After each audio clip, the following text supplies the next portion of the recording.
그래서 용서란 말을 살펴봤더니 용서는 피해자가 가해자에 대한 부정적인 감정과 태도를 긍정적인 감정과 변화로 이렇게 바꾸는 것을 말하는 거예요. 미워하는 마음을 용서하는 마음으로 바꾸는 겁니다. 다시 말해서 억울한 감정을, 또 손해받은 감정을 막 공격하고 복수하려고 하는 감정을 버린다는 것이에요. 이게 용서예요. 다시 말해서 배신하고 모함하는 상대를 용서해 주는 겁니다. 자기에게 해를 준 사람들을 용서해 주는 거예요.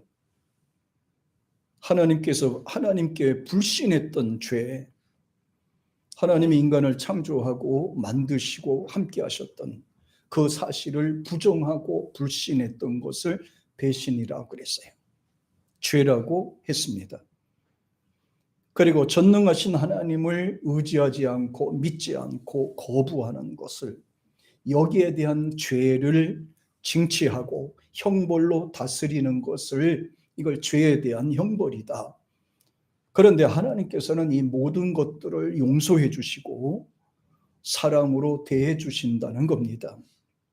그런데 조건이 있어요. 예수를 믿어야 된다는 조건을 여기다 토를 달아난 거예요. 예수를 믿지 않으면 죄 용서가 안 되는 겁니다. 그럼 하나님이 용서해 주신 증거가 뭐냐? 간단해요. 예수 그리스도를 우리에게 주셨어요. 또 예수께서는 십자가에 매달려 죽으셨습니다. 그러므로 예수님이 초림하셨고 예수님이 고난을 당하셨고 십자가의 죽음까지가 구속의 과정입니다. 예수님이 부활하시고 승천하시고 장차 재림하실 때 우리 그리스도인들의 구속이 완성이 이루어지는 거예요. 하나님이 용서하시는 것은 그럼 전부 해당되는 것이 아닐까요? 그래, 맞습니다. 이렇게 생각할 수가 있습니다. 예수를 믿기만 한다면 모든 죄가 한 번에 용서받을 수 있는 것이 아닌가? 이렇게 말이에요. 하나님께 대한 지식이 없다면, 죄에 대하여 무지하고 어리석다면, 또 미련한 상태에 있다면 예수를 믿고 돌아오면 언제든지 그 무슨 죄가 있더라도 용서가 되는 겁니다. 무지한 상태에서 짓는 죄가 죄인이 주님 앞에 돌아와서 회개한다면 용서가 가능한 것입니다. 하나님을 모르는 상태니까, 예수가 누군지 모르니까, 모르는 상태에서 불신하고 저주했던 사람이 나중에 예수님을 믿고 돌아온다면 그의 모든 죄가 한 번에 사라지게 돼 있어요. 용서받는다는 겁니다. 죄를 모르고 지었으니까, 무지한 상태로 죄를 지었으니까 그가 회개하고 돌아오면 죄가 용서가 되는 거예요. 어리석고 미련하기 때문에 그 죄는 용서가 돼요. 회개하면 용서가 되는 겁니다. 그러나 하나님을 아는 지식이 있고 하나님이 주시는 은사도 체험하고 하나님의 존재를 아는 사람이 다시 그 죄의 가운데로 돌아가서 짓게 된다면 문제가 달라지는 겁니다. 구약에도 보니까 모르고 짓는 죄가 있고 알고 짓는 죄에 대한 이 징벌이 다르게 나타났어요. 바로 도피성의 제도입니다.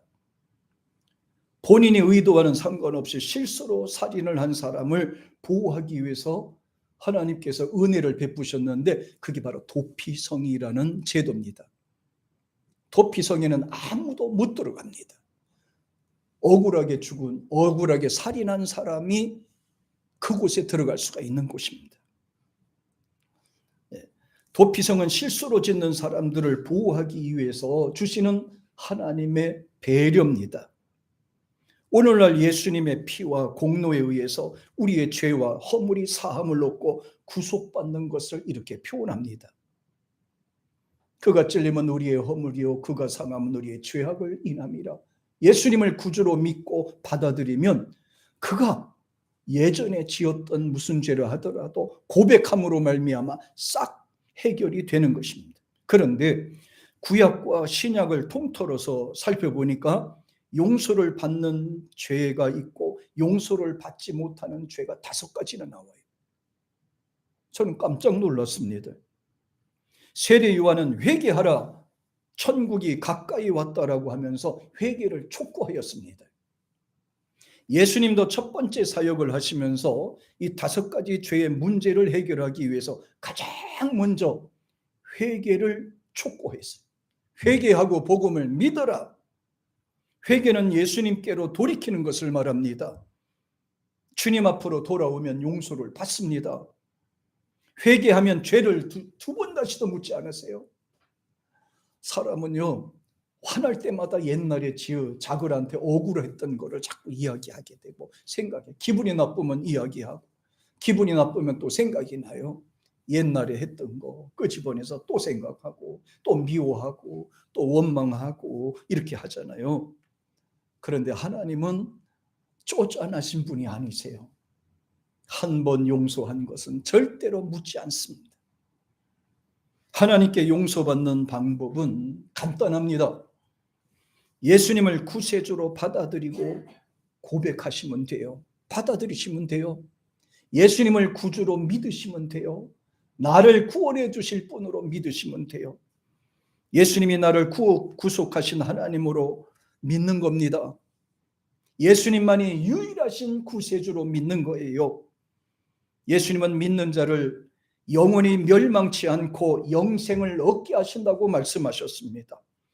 믿는 자는 사망에서 생명으로 옮겼다고 말씀하셨어요. 기가 막힌 내용입니다. 사망에서 생명으로 옮겼느니라. 지옥에서 천국으로 옮겼느니라. 은부에서 낙원으로 옮겼느니라. 사탄의 자식에서 하나님의 자식으로 옮겨진 상태를 이렇게 표현을 하는 겁니다. 예수님을 죽은 자 가운데서 부활하시고 또 십자가 승리의 주님으로 받아들이고 믿는 것을 말합니다. 하나님이 세상을 이처럼 사랑하사 독생자를 주셨으니 이는 그를 믿는 자마다 멸망치 않고 영생을 얻게 하려 함이니라. 믿는 자마다 멸망치 않게 하려 함이니라. 얼마나 중요합니까? 베드로는 이 세상에서 예수 그리스도를 믿는 길 외에는 다른 방법이 없다고 말씀하시면서 사도행전 4장 12절에서 이렇게 말씀하셨어요. 시작. 다른 이로서는 구원을 얻을 수 없나니 천하 인간의 구원을 얻을 만한 다른 일은 우리에게 주신 일이 없다. 예수 외에는 없는 겁니다. 안상홍도 아닌 겁니다.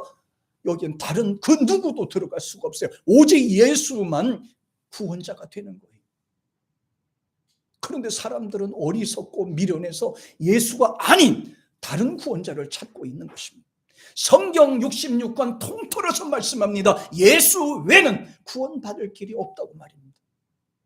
예수님은 우리 생명이세요. 우리를 구원하러 이 땅에 오신 하나님, 나를 대신하여 십자가에 죽으신 바로 그분이 나를 구원하실 분이에요. 어떤 사람이 조금 길을 가다가 물에 빠졌어요. 사납게 흘러가는 물에 썰려 들어가면서 나를 살려주세요, 살려주세요, 살려주세요 막 하고 있어요. 그랬더니 조금 있더니 저쪽에서 어떤 돌을 닦고 공부한 사람이 그래요. 이 사람이 상식으로 생각해봐라. 물속에서 노는 것이 의로운 길이냐? 잘못된 길이니까 나와라 그랬어요. 유교예요. 유교는 도덕을 가르치는 겁니다. 도덕적으로 좋은 것과 나쁜 것을 가르쳐 주는 거예요. 그러니까 물속에서 노는 거 떠내려가는 건 잘못된 거야. 옳은 일을 해야지 왜 물속에서 그렇게 방황하느냐 이렇게 가르치고 가는 거예요. 조금 있다 어떤 사람이 또 쫓아오다가 물에 빠져 헤매는 사람을 보고 이야기합니다. 허허 불쌍하게 됐구만. 내가 그들을 위해서 염불하고 돌을 닦고 내가 해주겠소 하고 있다. 아시지요? 그래야 세 번째 사람이 지나가다 물에 빠진 사람을 보고 옷통을 툭 뻗더니 쫓아 들어가서 건져내는 겁니다. 예수 믿는 사람들이에요. 그래서 예수 믿는 사람들은 예수 믿지 않는 사람들을 보면 어떡하라도 전도하려고 하는 거예요. 그런데 이 종교인들이나 세상 사람들은 예수 믿는 사람들의 적극성에 싫어해요. 지나 잘 믿지 왜 날 보고 교회 가라 그리고 말이죠 막 이렇게 하냐고. 그래서 제가 전도하는 방법을 바꿨어요. 앞으로는 전도하지 마세요. 절대 전도하지 마세요. 앞으로는 이렇게 꼭 하세요. 지옥에 잘 가. 앞으로는 멸망해. 앞으로는 그렇게 세상에서 막 살다가 자살도 하고. 앞으로는 그렇게 하라고 하세요. 교회 와요 구원받는다고 하지 마세요. 우리끼리만 구원 잘 받으면 되지. 욕먹어가면서 전도를 하냐. 앞으로는 꼭 그래요. 우리 구원 받을래? 너네끼리 지옥에 잘 가. 저주받아. 사탄의 종로로 타든지 말든지 해. 그렇게 힘들게 살다가 물에 빠져 자살하든지 뒤지든지 맘대로 하라고. 앞으로는 그렇게 바꾸라고. 그렇게 바꾸라고. 교회 나오고 구원 받으라고 그냥 죄사함 받고 영생 받으라고 그랬더니 괜히 튕기고 그러잖아요. 알았죠? 전도하는 방법 알죠? 이제 지옥에 잘 가. 보세요. 다른 이로 구원받을 수 없다고 했잖아요. 다른 행위로도 구원받을 수 없다고 했잖아요. 성경에 나와 있잖아요. 돌을 닦는다고 되는 것도 아닙니다. 과학을 연구하여 터득했다고 되는 것도 아닙니다. 세상에 내가 뭐 수요일 날로 내가 잠깐 얘기했나요? 아, 수요일이 아니구나. 새벽 예배 내가 잠깐 했던 것 같아요. 세상에 20년 동안 큰 교회 목회를 하다가 마음에 확신이 없어서 불교에 간 사람이 있어요. 불교에 가서 돌을 닦고 연불하고 5년 동안 또 확신이 없어서 이상한 데 또 들어가가지고 도인이 됐다. 도인이 됐어. 예수님을 만나지 못하고 성령의 역사를 체험하지 못하니까 그렇게 엉뚱한 소리 했었고, 그 사이 20년 동안 설교했는데 그 성도들이 되게 얼마나 불쌍해요. 얼마나 불쌍해. 따라합니다. 나는 성령 체험한 목사를 만나 행복합니다. 아니 한마디씩 하라고요. 내가 불신자였고 확신이 없고 하나님 만나지 못하고 내가 그랬더라면 여러분은 가장 불쌍한 존재라고. 내가 구원받지 못했는데 누구를 구원시키겠냐고. 내가 하나님을 만나지 못했는데 누구에게 하나님을 소개하겠냐고요.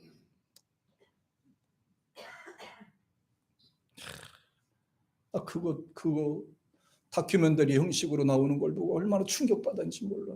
이게 현실이란 말이에요. 이게 현실. 네. 성경에 분명히 말해요. 마태복음 1장 21절에서 예수님을 이렇게 소개합니다. 같이 시작. 그 이름을 예수라 하라. 이는 그가 자기 백성을 저의 죄에서 구원하자. 자, 예수님이 오신 것은 분명합니다. 자기 백성을 구원하기 위해서 오신 겁니다. 예수님을 붙잡아야 우리가 사는 길이 열리는 거예요. 예수님을 만나야 돼요. 사람한테 잘 보이려고 하지 마세요. 오로지 예수님만 붙잡으세요. 세력을 키우려고 하지 마세요. 예수님을 만나야 돼요. 예수님을 만나지 못하고 무슨 신앙생활을 하는 겁니까?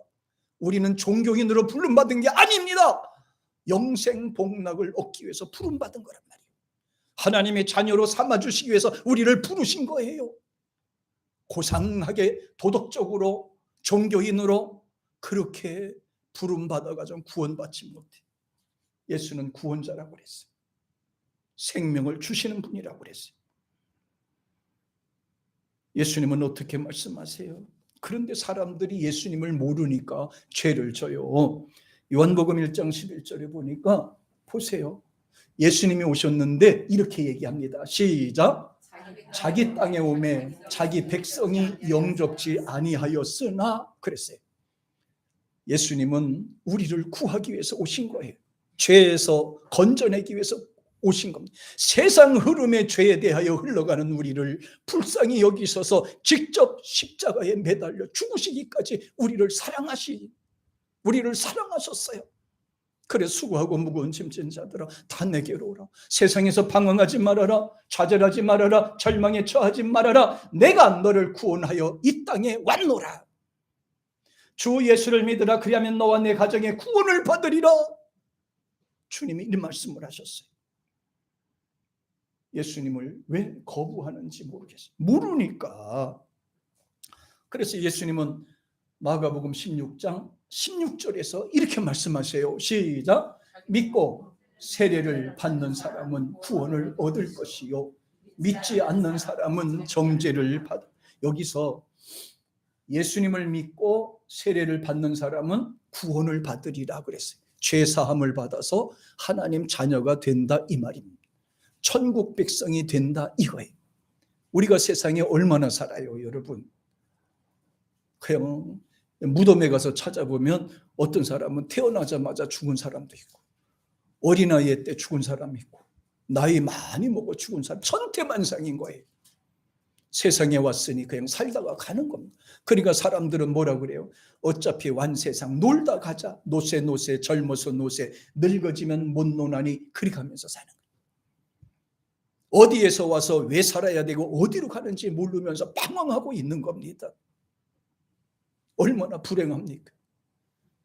그러다가 조금 일을 하고 힘들다, 어렵다, 몸에 힘든 일이 생겼다 이렇게 하면 그것을 극복하지 못해서 아파트에서 떨어 죽고 우물에서 또 빠져 죽고 자살하고 약 먹고 죽고 그러잖아요. 얼마나 불행합니까? 그래서 하나님께서 우리에게 오셨습니다. 그렇게 인생을 살지 마라. 내가 너를 구원하러 왔노라. 누구든지 주 예수를 믿으나 그리하면 너와 내 가정이 구원을 받을 수가 있나. 예수님을 믿고 사는 것이 우리의 생명이란 말이에요. 잘 사는 길이라 이 말입니다. 행복하게 사는 길이라 이 말이에요. 예수를 믿고 세례받는 사람은 그가 구원을 받고 예수를 믿지 않는 사람은 정죄라고 되어 있죠. 정죄는 죄에 대한 대가를 받기로 정해진 사람을 이렇게 표현하는 거예요. 지옥 가기로 정죄되었다 이 말입니다. 저주받기로 정죄되었다 이 말입니다. 이미 정해졌다 이 말입니다. 여기서 빠져나오게 하는 것이 예수 믿는 길이에요. 여기서 빠져나와야 구원을 받아요. 정죄 가운데서 빠져나와야 됩니다. 정죄 가운데서 살아나야 예수 그리스도 안에 돌아와야 사는 길이 열리는 겁니다. 예수 안 믿으면 죽어요. 멸망받습니다. 그래서 저는 항상 이 말씀을 너무 좋고 암기를 하고 있어요. 요한복음 5장 24절을요. 읽고 내가 너무너무 감사하는 구절이 있어요. 같이 한번 읽어봅니다. 시작. 내가 진실로 너에게 이르노니 내 말을 듣고 또 나 보내신 이를 믿는 자는 영생을 얻었고 심판에 이르지 아니하나니 사망에서 생명으로. 얼마나 감사해요. 이런 말씀 해주셨어요. 예수 믿으면 영원히 멸망받지 않는다고 하셨잖아요. 지옥에 가지 않는다고 말씀하셨잖아요. 세상에서 고통당하지 않는다고 말씀하셨잖아요. 예수 믿으면 영생 복락을 누리고 하나님의 자녀가 되고 하나님이 주시는 신령한 복과 은혜를 받는다고 말씀하셨잖아요. 사망에서 생명으로 옮겼다고 말씀하셨잖아요. 이제는 저주받을 인생이 아니라 하나님의 복을 받는 인생이 됐다고 말씀하셨잖아요. 왜 예수 믿는 사람이 적극성을 띠는지 아십니까? 세상 믿지 않는 사람 대하여 예수 믿으라고 권고하는지 아십니까? 우리도 그렇게 눈치 안 봐도 돼요. 대충 살아도 돼요. 그런데 그렇지 않더라는 거예요.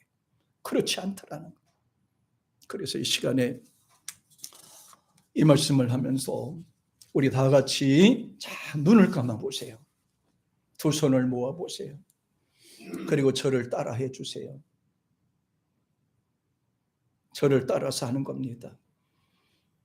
사랑하는 하나님 아버지, 큰 소리로 사랑하는 하나님 아버지, 나를 불러주시고 예배드리게 하심을 감사합니다. 이 시간 마음과 중심으로 고백합니다. 나를 창조하신 하나님을 인정하지 않고 내 마음대로 내 뜻대로 살았습니다. 이 시간에 모든 것을 진심으로 예수님께 고백하며 회개합니다. 마음으로 하나님을 떠나 방황하던 시간도 있었습니다.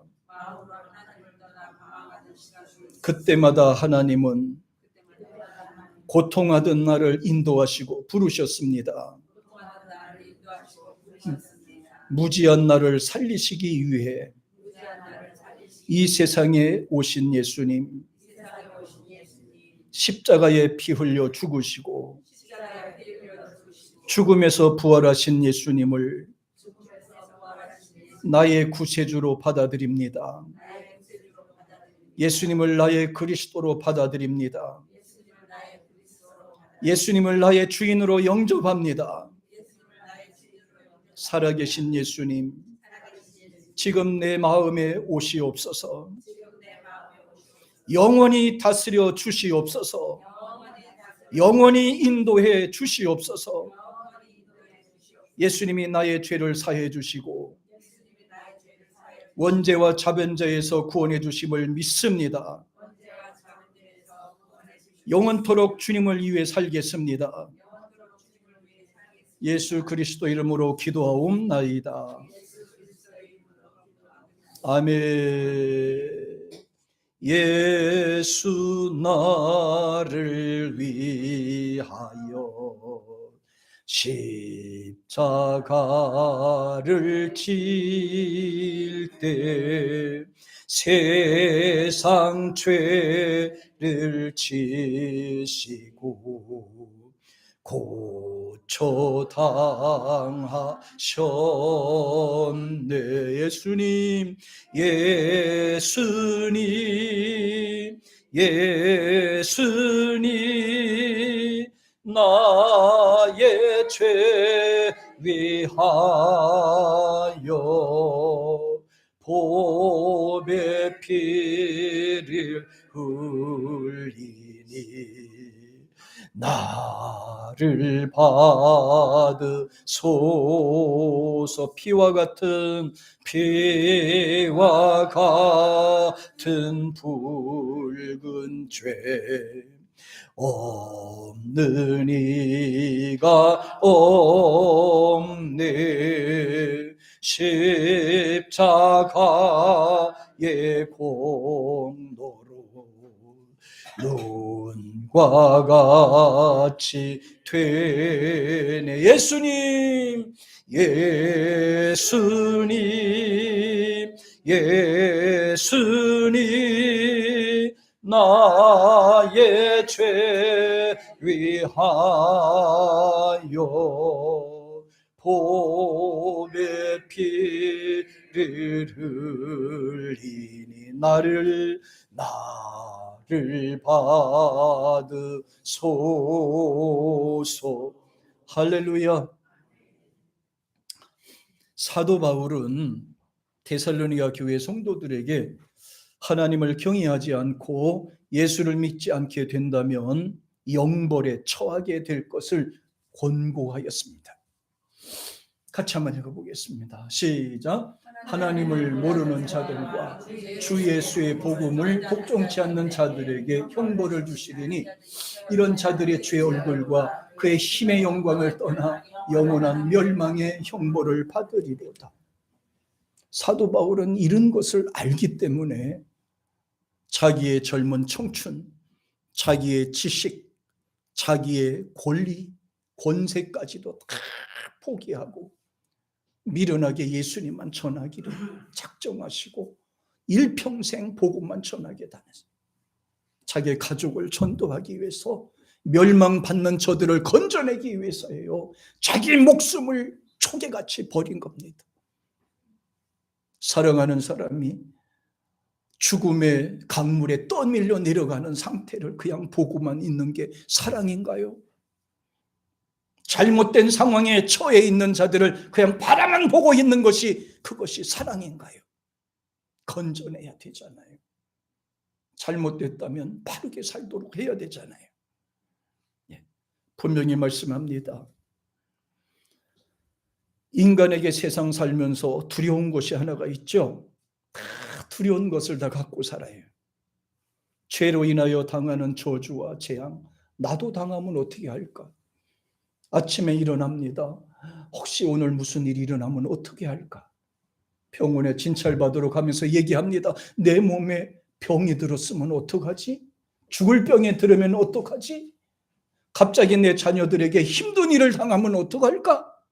이런 불안한 것이 우리의 마음속에 늘 도사리고 있는 거예요. 그뿐만이 아닙니다. 죽으면 어떡할까? 지옥 가면 어떻게 할까? 이대로 내 인생을 끝나면 어떻게 할까? 이런 두려움으로 인생을 살아가는 것입니다. 세상에 사는 모든 이들은 이런 두려움으로 삽니다. 그런데 예수를 믿고 교회 다니는 이들은 어떻습니까? 하나님께 맡기며 사는 겁니다. 하나님이 도와주실 줄로 믿고 사는 겁니다. 내 인생은 하나님이 주셨으니 다시 하나님 앞에 가더라도 걱정을 하지 않는 거예요. 이게 믿음인 겁니다. 한 달이면은 한 달에 15,000명에서 17,000명씩요. 2030 세대들이 자살해 죽는다고 그래요. 한 달에 15,000명, 17,000명. 이거는 보도 크게 안 나와요. 통계청에 의하면 그래요. 예전에는 50, 70 세대들이 자살하는 경우가 많았었는데 코로나 세대가 오면서부터는 2030 출신들이 자살한대요. 왜 자살합니까? 여기가 허해서 그런 겁니다. 아무것도 없어서 그럽니다. 의지하는 게 없어서 그래요. 이 문제는 종교가 해결해 줍니까? 지식이 해결해 줍니까? 쾌락이 해결해 줍니까? 그렇지 않다 이겁니다. 예수님이 없으면 공허해지기 마련인 것입니다. 힘들 때 하나님을 의지하고 믿는 기도는 환난이 와도 고난이 와도 시련이 와도 흔들리지 않는 겁니다. 그래서 예수 믿는 것은 생명이고 복음인 것입니다. 종교가 아니에요. 종교라고 착각하시면 큰일 나요. 교회 다니는 것은 종교 생활 하려고 다니는 게 아니에요. 내가 살기 위해서 다니는 겁니다. 내 가족이 살기 위해서 교회 다니는 거란 말이에요. 종교 생활 하려고 그러면 절간이나 가지. 이렇게 생명을 살리기 위해서 교회 와서 주님을 찾습니다. 그런데 놀라운 것이 하나가 있어요. 아까도 말씀드렸듯이 예수를 믿지 않는 사람은 예수 믿으면 구원이 되고 사해지는데 예수님을 믿고 아는 만큼 아는 사람들이 은혜 받은 만큼 받은 사람들이 죄를 지면 또 문제가 달라지더라고. 이게 5가지를 소개할게요. 첫째, 장자권을 소홀히 했던 에서의 죄입니다. 장자권은 직분자에 해당하는 거예요. 에서는 이삭의 장자입니다. 사냥을 나갔다가 집에 돌아왔을 때 배가 얼마나 고픈지 동생 야곱이 건네주는 그 팥죽 한 그릇의 유혹을 극복하지 못하고 냅죽 장자권을 팥죽 한 그릇에 팔아버렸어요. 그렇다고 해서 이 구두로 이렇게 문자로 계약서를 만들어 쓴 게 아니라 그냥 말로만 해서 팔았어요. 그런데 하나님은 그거를 기억하고 있었습니다. 그걸 기억하고 있었어요. 계약서는 없지만 구두로 매매한 것이죠. 그런데 하나님 앞에서는 구두로 매매한 것도 유효했다는 거예요. 에서가 나중에 자신의 행위가 잘못된 것을 알고 돌이켜서 아버지 앞에 달려와서 무릎 꿇고 통에 자복을 하면서 다시 축복해 달라고 합니다. 그러나 에서는 탁 잘라버렸어요. 하나님의 자녀는 하나님의 축복은 그렇게 하는 게 아니다. 그래서 그때 이름이 뭐냐 하면은 이제 계속해서 이제 산으로 들로 돌아다니는 인생이 되고 말았어요. 그래서 그 에서라는 말이 에돔, 붉다는 의미를 갖고 있습니다. 장자권을 빼앗긴 에서는 그때부터 떠돌아다녀요. 그 참 이상합니다. 계속 산으로 돌아다니고 여기로 사냥하러 다니고. 야곱이는 어떻습니까? 야곱이는 사기꾼처럼 했어도 하나님 중심으로 살았더니 그가 나중에는 믿음의 조상이 됐잖아요. 장자권을 구별하지 못하고 믿음을 구별하지 못하고 어리석은 짓을 했던 에서는 용서받지 못했어요. 참 불행한 사람이에요.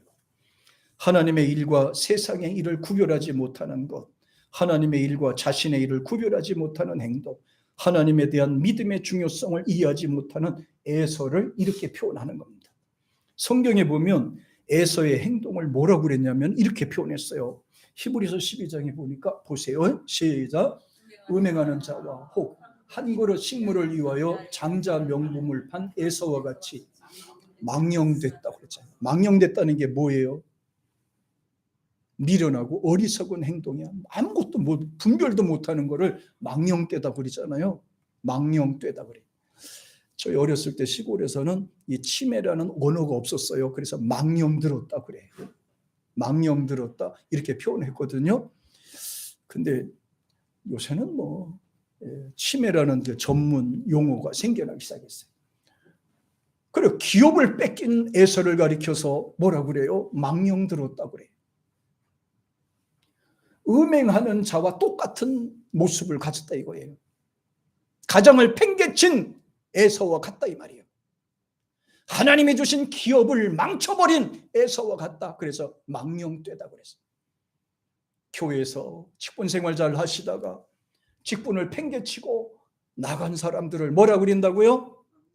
망령되다. 망령된 사람에게 기업이 있을까요? 없을까요? 없어요. 열심히 살려고 노력을 해도 하나님은 그에게 복을 얹어주지 않는다 이 말이에요. 불쌍하잖아요. 불행하잖아요. 두 번째는 알면서 짓는 죄를 이렇게 표현해요. 모르고 짓는 죄는 용서가 되는데 알면서 짓는 죄는 용서가 안 되는 거예요. 가롯 유다. 우리가 잘 알죠. 유다는 무지한 것이 아니라 어리석은 겁니다. 잘 들으세요. 무지한 죄는 용서받을 수 있지만 어리석은 죄는 용서가 안 된다는 것을 꼭 기억하세요. 무지한 것은 모르는 사람, 모르는 상태에서 짓는 죄지만 어리석다는 것은 똑똑해서 탈이에요. 머리를 너무 굴려요. 하나님 생각을 자기 생각으로 착각하는 거. 자기 생각이 하나님 생각으로 착각하는. 무지한 자는 구원받을 수 있다. 미련한 자는 구원받을 수 있다. 어리석은 자는 구원받을 수 없다. 왜 그럴까요? 너무 많은 것을 알다 보니까 믿음이 안 들어가는 거예요. 가롯 유다를 보세요. 예수님께서는 수만 명 가운데 70명을 제자로 뽑았어요. 70명 가운데서 12명을 뽑혔는데 그 중에 한 사람이 가롯 유다인 겁니다. 예. 유다는 예수님의 핵심 제자로서 복을 받았지만은 물질의 욕심, 유혹을 이기지 못하고 회개의 기회, 축복의 기회를 상실해버리고 말았습니다.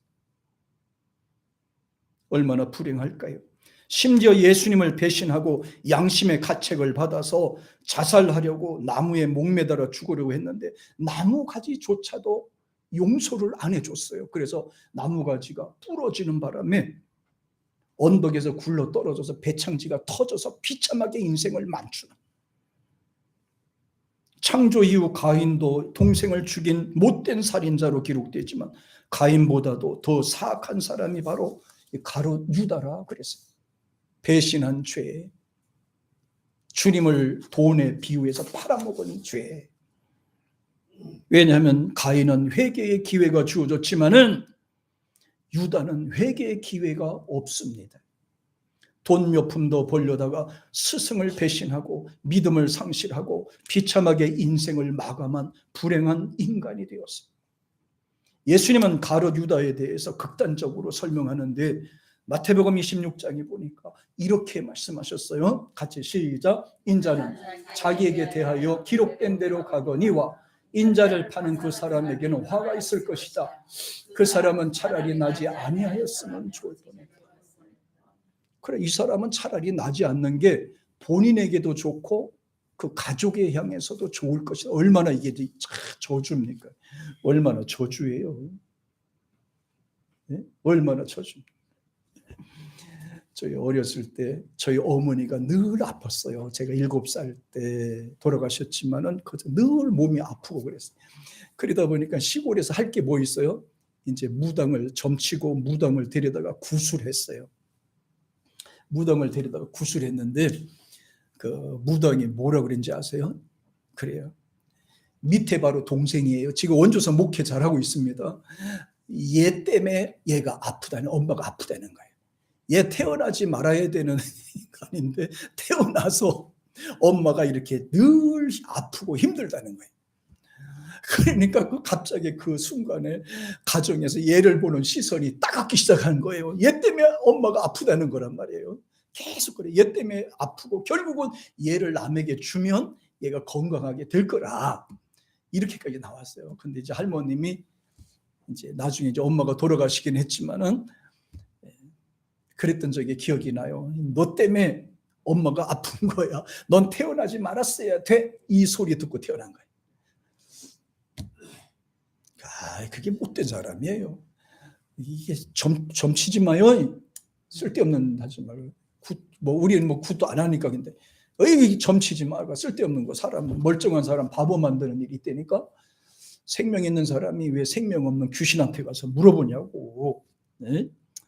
세상에. 근데 예수님은 가룟 유다를 가리켜서 이렇게 말씀해요. 너는 차라리 태어나지 않는 게 날 보내서 너와 내 가족을 위해서라도.